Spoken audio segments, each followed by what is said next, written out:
یہ ٹاؤن شپ میں واقع نجی بینک کی وہ عمارت ہے جس میں گھس کر عرفان نامی شخص نے سر عام اپنی بیوی رابعہ کو گولیاں مار کر ہلاک کرنے کے بعد خود اپنے سر میں گولی مار لی۔ عرفان کو شدید زخمی حالت میں جنرل ہسپتال منتقل کیا گیا جہاں وہ موت و حیات کی کشمکش میں ہے۔ پولیس کے مطابق خاوند سے علیحدگی کے بعد مقتولہ رابعہ نے عرفان کے خلاف دھمکیاں دینے کے 2 مقدمات بھی درج کروائے تھے اور اسے بینک لانے اور لے جانے کے لیے 2 پولیس اہلکار دیے گئے تھے۔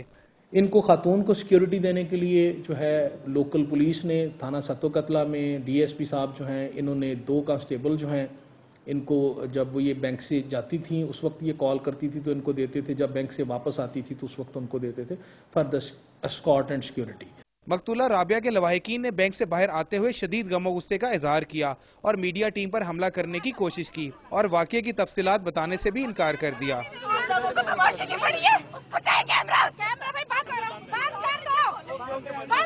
پولیس نے غفلت کا مظاہرہ کرنے پر بینک کے 3 سیکیورٹی گارڈز کو حراست میں لے لیا اور واقعے کا مقدمہ درج کر کے مقتولہ کی لاش کو پوسٹ مارٹم کے لیے مردہ خانے منتقل کر دیا۔ شہراز حسنات، ڈان نیوز، لاہور۔